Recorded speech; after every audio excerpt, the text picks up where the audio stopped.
না।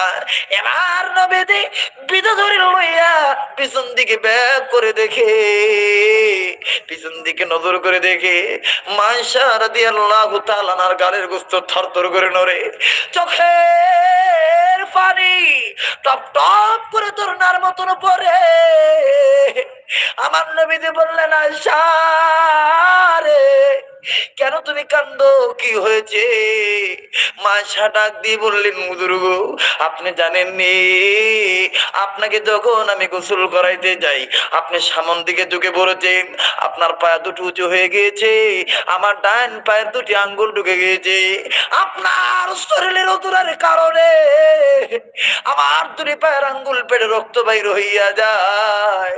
নবীজি ডাক দিয়ে বললেন, আয়েশা, তুমি যদি আমাকে দাঁড়াইতে বলতা তাহলে আমি দাঁড়াইতাম, তোমার আঙ্গুল ফাটতো না, রক্ত বাইর হইতো না।